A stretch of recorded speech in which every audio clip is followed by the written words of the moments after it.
Ella es Susana, yo soy Pepa. Nuestra propuesta se llama Fusión Infinita y lo que hemos querido aquí es presentaros dos fibras maravillosas de origen animal como son la lana y la seda. Con ambas fibras vamos a construir unos tejidos, el fieltro y el luno, o vamos a trabajar con estos dos tejidos. Yo voy a trabajar con una parte con el fieltro ya preconstruido y Susana va a elaborar el luno, que os explicará a continuación.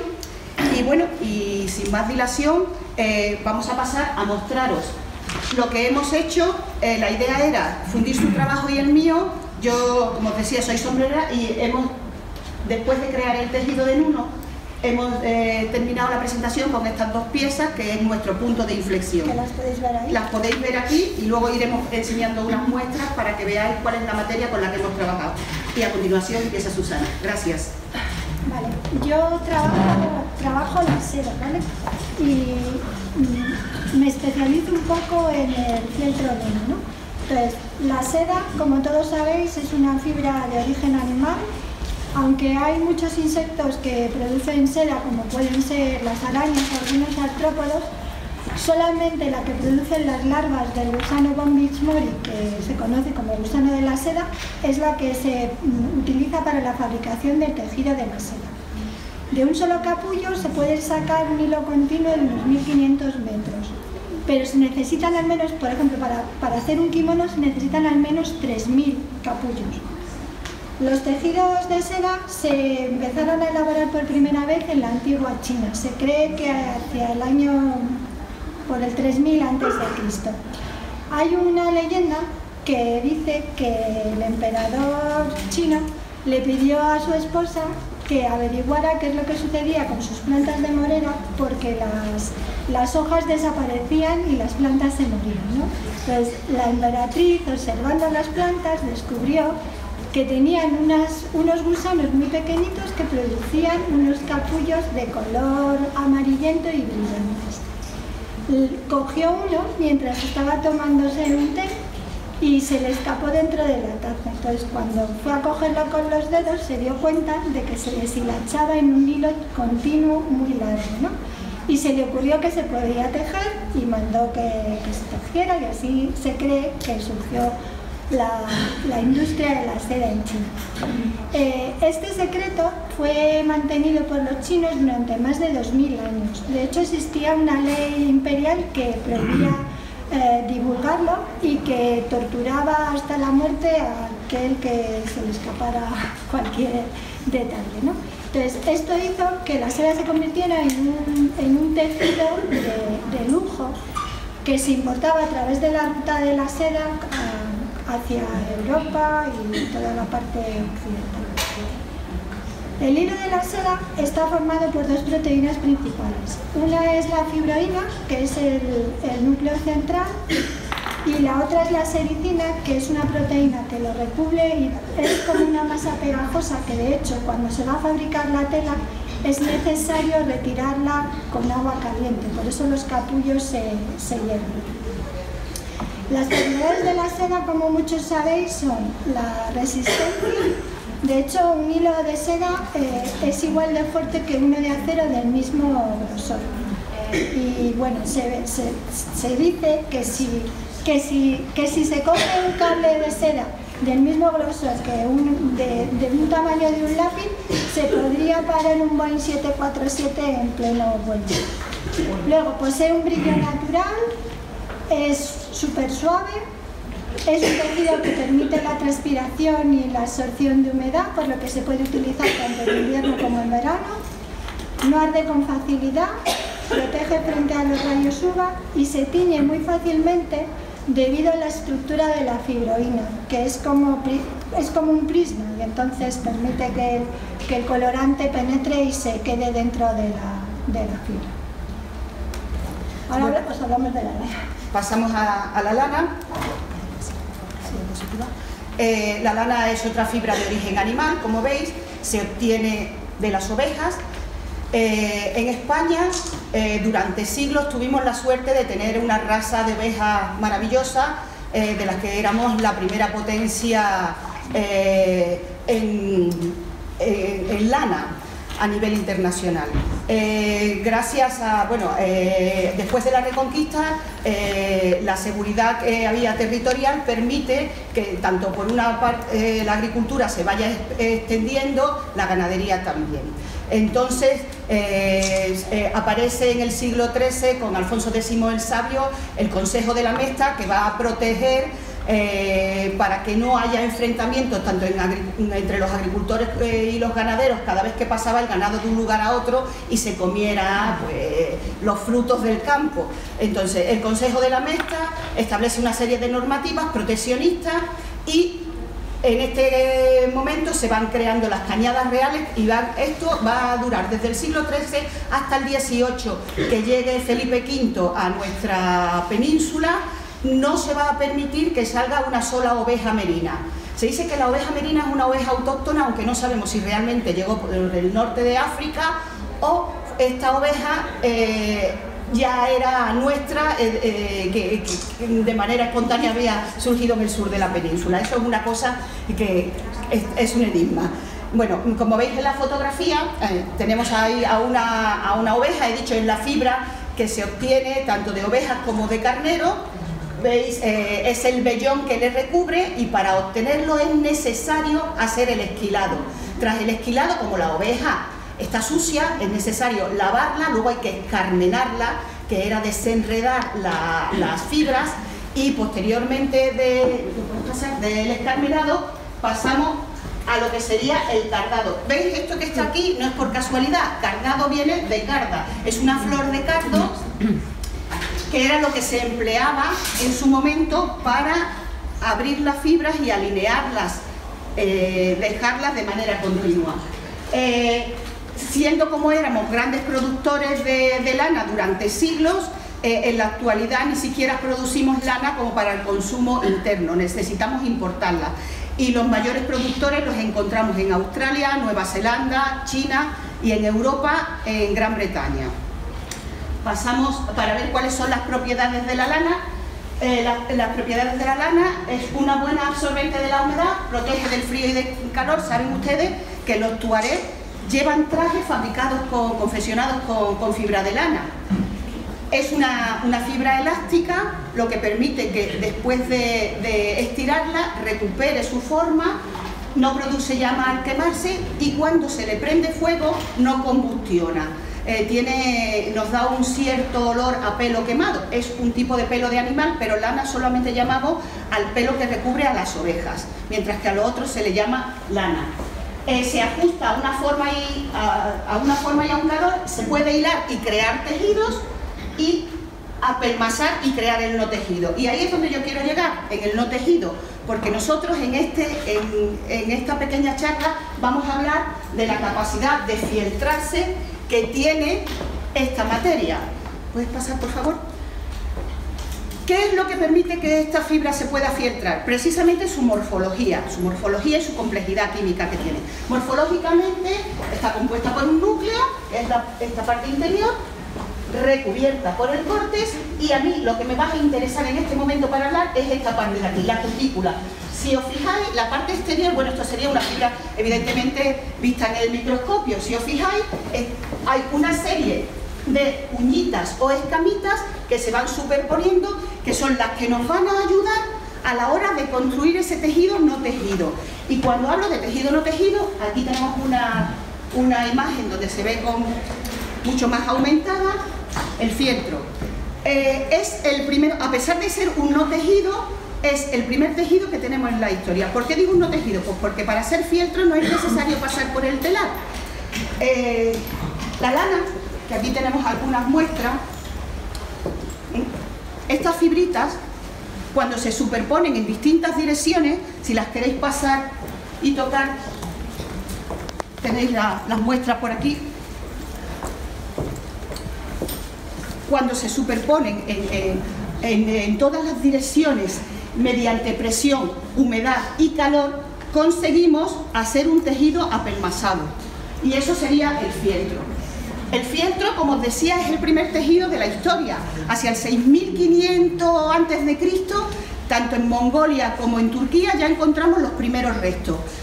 Se descubre probablemente no estábamos allí para saber cómo fue, pero probablemente fue por casualidad. Parece ser que los estudios nos dicen que los hombres depositaban los restos de fibras que les quedaban de los animales, de las ovejas, los depositaban para amortiguar la pisada dentro de las zapatillas, las botas de piel que se hicieran, y asimismo en los habitáculos donde vivían. Los depositaban en el suelo, se tumbaban para amortiguar, y con el paso del tiempo estas fibras, con esa fricción que va haciendo, esa presión, la humedad y el calor, terminaban convirtiéndose en un tejido de fieltro. Como os decía, el origen es prehistórico. Bueno, aquí he puesto unas imágenes también, estas imágenes no son mías, en las que veis cómo hay una serie de fibras, como os decía con anterioridad, que una vez que se le dé agua y jabón, nosotros podemos fabricar nuestro fieltro de manera manual. Primero, tímidamente, y como me decía Susana, como si acariciáramos a un pollito, primero, tímidamente, aplicamos agua templada y jabón y vamos a conseguir que estas fibras, unas con otras, como os decía, en distintas direcciones, vayan creando ese tejido no tejido. Pásame, Susana, por favor. Las propiedades del fieltro, que no las he dicho, disculpadme, es igual que las propiedades de la lana. Van a permitir proteger del frío, del calor. La lana es una buena absorbente de la humedad. ¿Os acordáis las uñitas que os enseñaba antes? Os decía, es muy importante que prestemos atención a esto, porque entre esas uñitas, cuando llega el agua, se queda dentro y, en este caso, impide que pase al cuerpo. De ahí que sea un buen aislante térmico y se pueda utilizar para el frío o para el calor. Y como os decía, es una técnica anterior al hilado. En mi caso, yo generalmente, como hago sombrero, bueno, hago sombrero desde muchas perspectivas, desde muchos aspectos, sombreros de patrones. Esta es lana también, pero lo he traído no precisamente por lo poco que tiene que ver con esta charla. Esto es un tejido en telar, y además con un aspecto, es un Chanel, pero con un aspecto, un acabado mucho más tecnológico. Son tejidos mucho más actualizados. Pero hemos trabajado con capelinas, bueno, este es un cono y estos son capelinas de lana. Son fieltros también, solo que en este caso estos fieltros están ya industrializados. Mi trabajo es un trabajo artesano, pero puedo partir de un fieltro como el que veíamos ahí, de un fieltro manual, que no es el caso. Yo suelo trabajar con este tipo de materia, que son lana 100%, pero son fieltros industrializados. ¿Cómo puedo llevar, a donde quiero yo llegar, es cómo puedo yo llevar una cosa que es plana a un volumen? Como decía antes, la capacidad que tiene la lana de acomodarse a la forma, gracias a la humedad, al calor y a la fricción, me va a permitir que una cosa que solo tiene 2 dimensiones pase a algo que tiene 3 dimensiones. Este sombrero que tenemos aquí es un sombrero de los años 40, este casquete lo he dejado metido dentro de su propia horma. Es un ejemplo de la fusión del trabajo de Susana y del mío. Aquí Susana elaboró un fieltro y este fieltro lo hemos aplicado. Bueno, el sombrero está aquí. Como cuando una trabaja no te da tiempo a hacerte la foto, me faltarían fotos del proceso, pero os he traído las que me acordé de hacer. A base de golpes de calor y de humedad, yo tengo que poner esto como si fuera un chicle. O sea, podéis pasar, si queréis, alguna capelina por ahí y tocar el material de lo que es el fieltro. Entonces, la idea es que este material que aquí tengo duro se convierta en una baba que yo pueda llegar a dar formas. Veis que ahí tenemos distintos sombreros. Estos de aquí todos son de fieltro, luego si queréis pasar a verlo, estos de aquí todos son de fieltro y los otros son de lana, pero en este caso de lana de tejido de punto, para que veáis las lanas de diferentes calidades, y lana de telar. Y finalmente, lo que decía, bueno, en este caso elegí este ejemplo de capelina para trabajarla porque me resultaba muy curioso para que vierais la diferencia. Esto es una lana, pero es una lana, el interior es lana de oveja mientras que este acabado exterior de estos pelos que veis por aquí son lana de moher, que no sería lana, sería pelo de moher, de la cabra de moher. Y aquí finalmente me parecía muy interesante en esta pieza dejar las fibras al descubierto, para que vierais la belleza que tiene la propia fibra sin manipular. En este caso solamente está peinada y teñida. Y bueno, y sin más que deciros, le doy paso a Susana para que os cuente la experiencia que hicimos con este otro sombrero.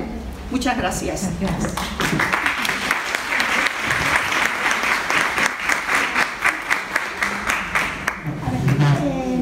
El siguiente sombrero que hicimos fue este, que no sé si lo habéis dado, luego si queréis os acercáis a la mesa.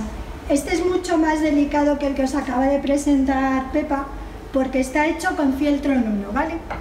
El reto para hacer este sombrero es que el fieltro nuno, o sea, nuno es una palabra japonesa que significa tela. Pues, para realizar el fieltro nuno, lo que se hace es que se coge una tela de trama abierta, que puede ser una gasa de seda, pero también puede ser viscosa, algodón o incluso telas sintéticas, ¿vale?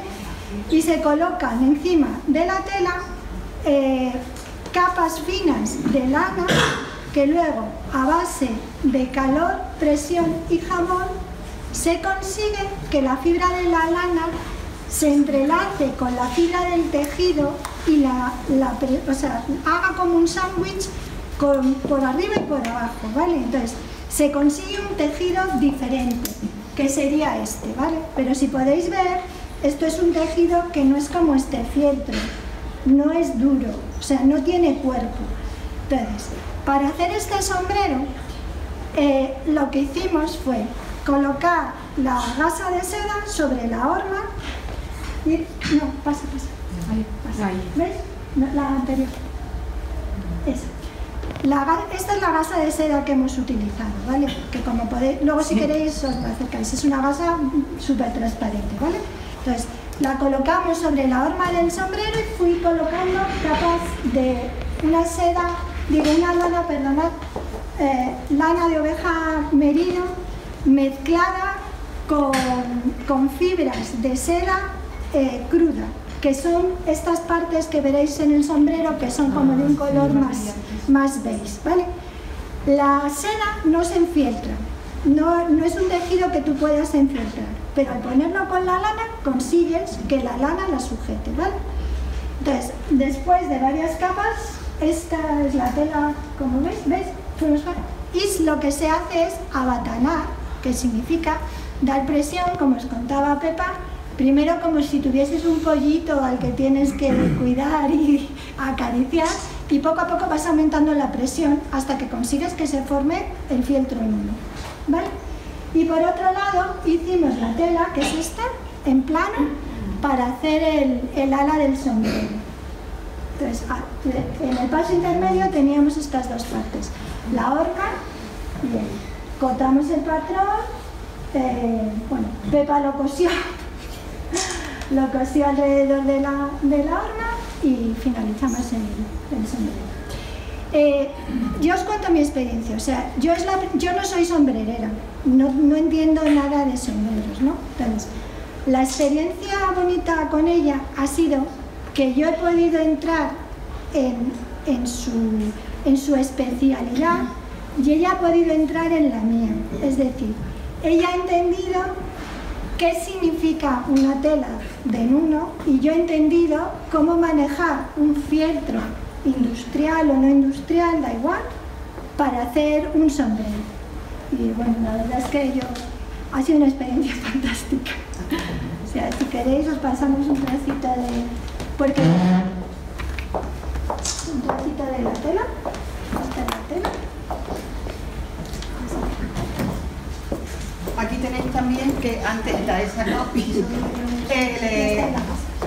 para que vierais lo que decía con anterioridad, lo que era la lana por una cara y el acabado de fibra moher por la otra. Si quieren ustedes pasarlo. Con el fieltro nuno se pueden hacer desde cosas así, donde la lana cubre toda la tela, a piezas como la que llevo yo ahora, que hacéis un dibujo. O sea, la lana se puede colocar de la forma que se quiera. ¿Ese es el dibujo de nuno? Esto es un nuno, sí. Un nuno. Esto es un nuno. Sobre la pero gasa. Esto también. Sobre la gasa. Sobre la gasa. Sí, pero esto también. Ah, De hecho, consigues hacer una tela que se puede utilizar después para piezas de moda, de arte textil, de complementos del hogar. ¿Y lo pusiste como en el sombrero? No. Ah, Bueno, esa pieza en concreto está hecha de una manera completamente diferente porque no tiene costuras. no digo El chal que llevo encima es en plano. en plano. En plano. El nuno se puede trabajar en plano o en volumen. Es más fácil trabajarlo en plano, En plano, ¿verdad? porque la fibra se sujeta mejor que cuando tienes un volumen que tienes que estar con las Tienes que manos. tener ya mucha ¿Y cómo técnica. delimitas justo que no te sobrepase nada más que los que son los contornos de las flores o de las hojas? Con paciencia, mucha paciencia Claro, si eras así, y con agua.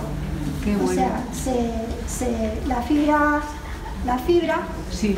que se corta así, esta es lana peinada, que es la que se utiliza para hacer el fieltro. Peinada. Se llama peinada porque si veis está peinada. Cuando está cargada es como algodón. ¿Vale? Entonces, para hacer este tipo de fieltro, como el del sombrero marrón, se utiliza mejor la lana cargada porque fieltra más deprisa. Para hacer el fieltro en uno, como son capas superpuestas, se utiliza esta y se corta así, súper suave. Entonces lo que se va haciendo es, el día 21 os daré una charla aquí sobre cómo hacer fieltro en uno, pero lo que se va haciendo es se colocan capas y cuando quieres delimitar, es que la gente de atrás no me ve si hago esto, ¿vale? Vale. Imaginaroslo en plano, se van colocando capas en distintas direcciones, ¿vale? Y si yo quiero delimitar un diseño, lo que hago es que coloco la fibra haciendo el diseño, pero para que esto se me sujete lo tengo que mojar, ¿vale?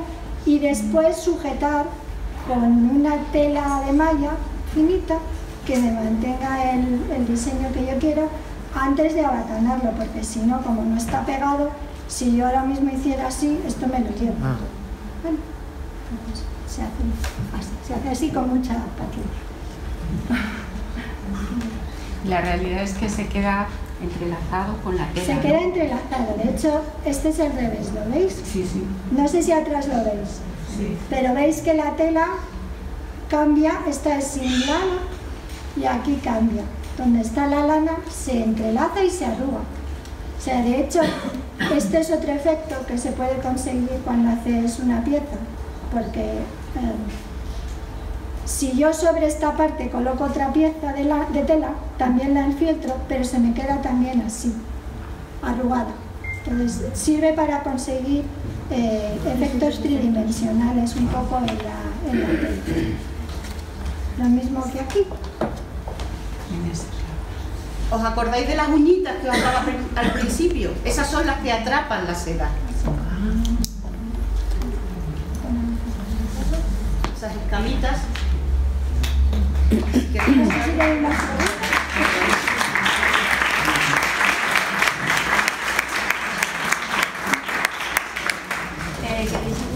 ¿Tenéis No, si alguna queréis pregunta alguna pregunta para hacer? Yo quería preguntar cómo ha hecho la camisa. La camisa. ¿Cómo he hecho la camisa? Pues la camisa se hace. Esto no tiene costuras, ¿vale?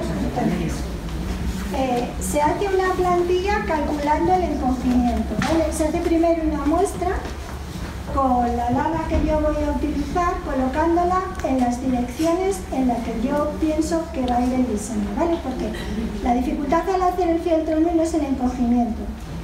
La lana, si yo la pongo así, encoge así. Si la pongo en vertical, o sea, en esta dirección, me encoge así. Entonces, lo que tienes que calcular es el encogimiento de la pieza. Entonces, esto lleva una pieza con esta forma. ¿Vale? Esto, ¿veis el patrón? Los estudiantes del IAD no sé si llegan a verlo, ¿vale? Es un patrón como con alas, ¿vale? Que en plano se queda con la forma así. Entonces, el encogimiento de esta pieza fue un 33%. Pues yo calculo un 33% y lo añado en toda la pieza. ¿Vale?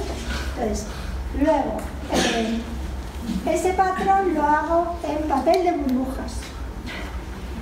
Pongo encima la seda, por arriba y por abajo. Y empiezo a colocar la lana haciendo este diseño, que se ve un poco más, no sé si de lejos, pero son unos árboles. ¿Vale? Entonces, esto lleva lana todo este lateral, o sea, lleva lana todo así hasta aquí, y todo el reborde, ¿vale? Para que me hiciera la forma del encogimiento también fuera en el cuello y en las lanas. Y luego lleva superpuesta, esto es un fieltro húmedo, esto no es un fieltro nuevo, esto es un fieltro hecho sin tela. De la misma forma que el fieltro nuevo, con agua, con jabón y compresión, pero sin tela.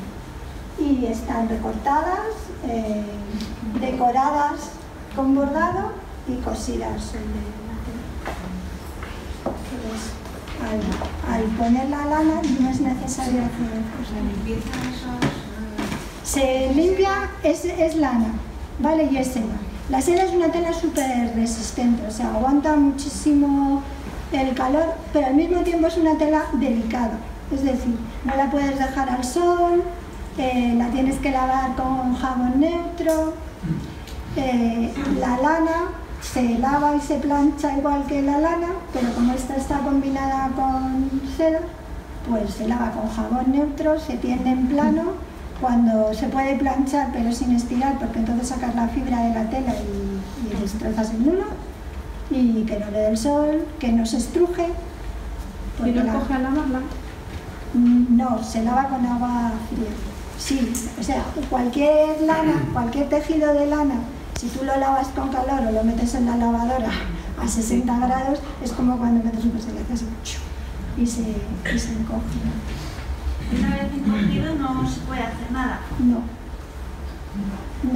El fieltro con el calor cada vez, bueno, tiene un punto de saturación en el que ya no se abatana más, que ya no se filtra más. Pero con el calor cada vez las fibras de la lana se van compactando más y se van cerrando más. ¿Me permite? Sí.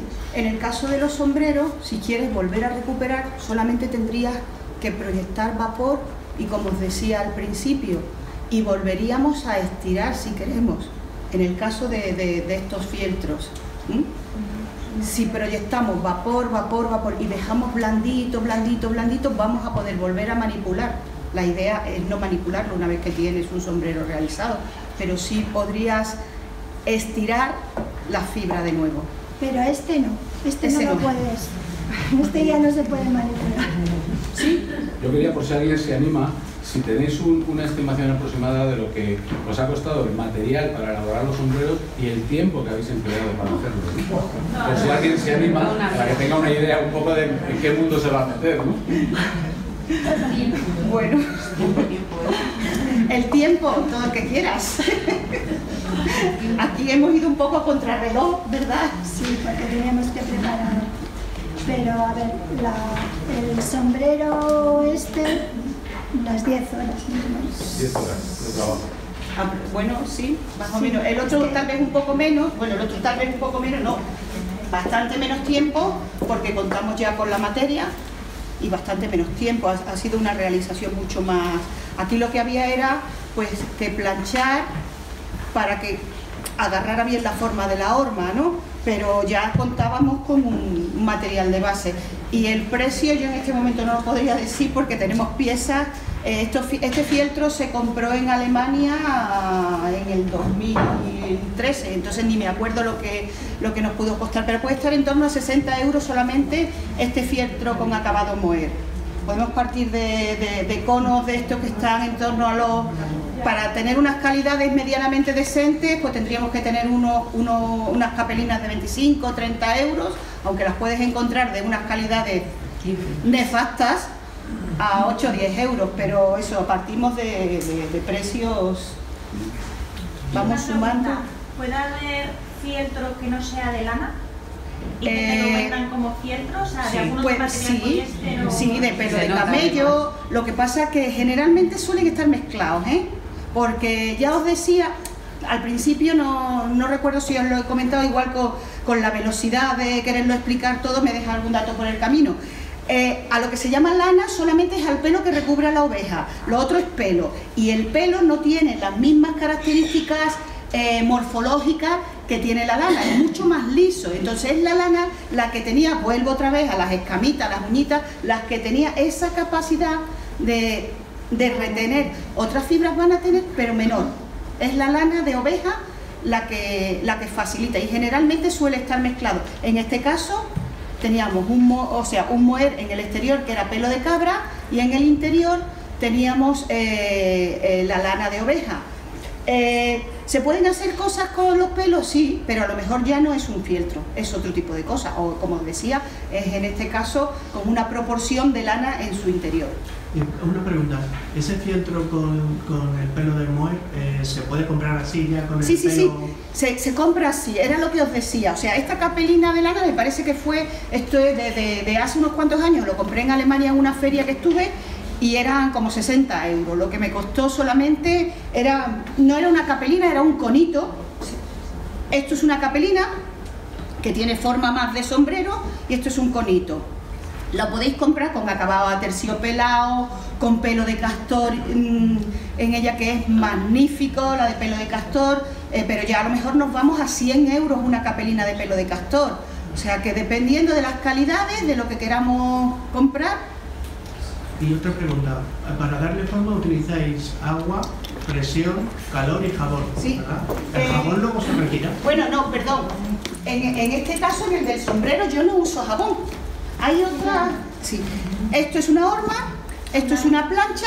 He traído esta, aunque podemos utilizar planchas de vapor industriales o podemos crear el vapor nosotras mismas. Esta es la horma que se utilizó para este sombrero. En este caso, si queréis pasáis esta capelina, la traje porque, bueno, la iba a utilizar y finalmente decidí traerla, que me parecía que como ejemplo estaba bien. Si la queréis tocar, vais a ver que esta es mucho más blanda que esta, porque esta, el interior lo he gelatinizado.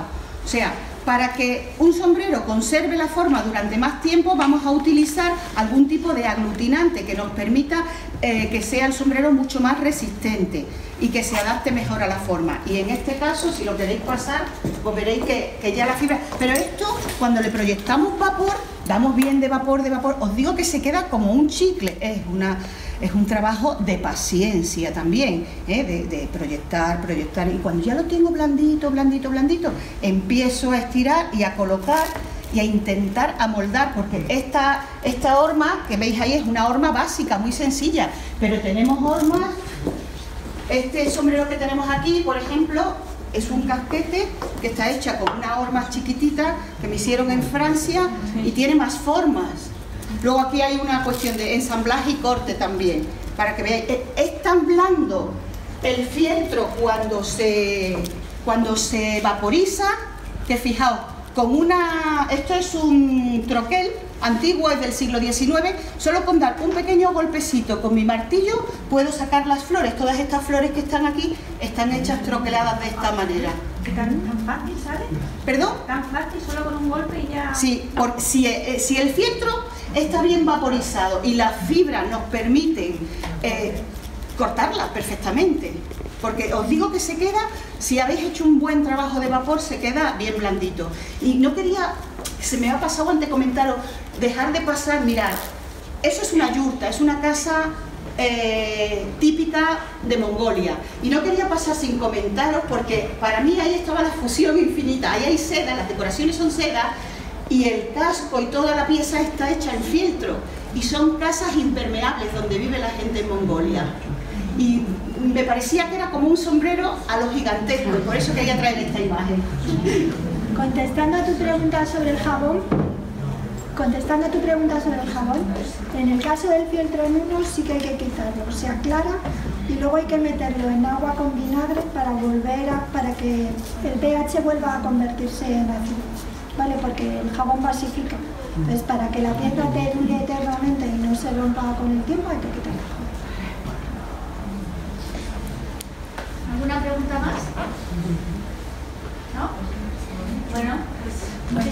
Muchas gracias. Esperamos que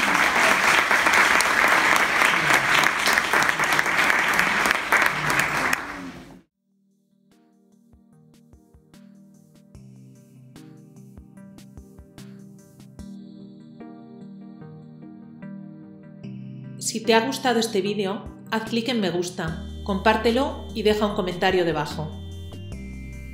A Susana le encantará conocer tu historia. Suscríbete a su canal de YouTube y visita su sitio web, donde encontrarás muestras de su trabajo e interesantes artículos sobre el arte textil.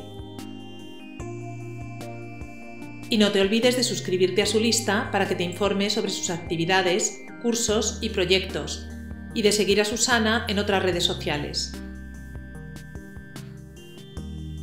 Los enlaces están todos aquí debajo, en la descripción de este vídeo.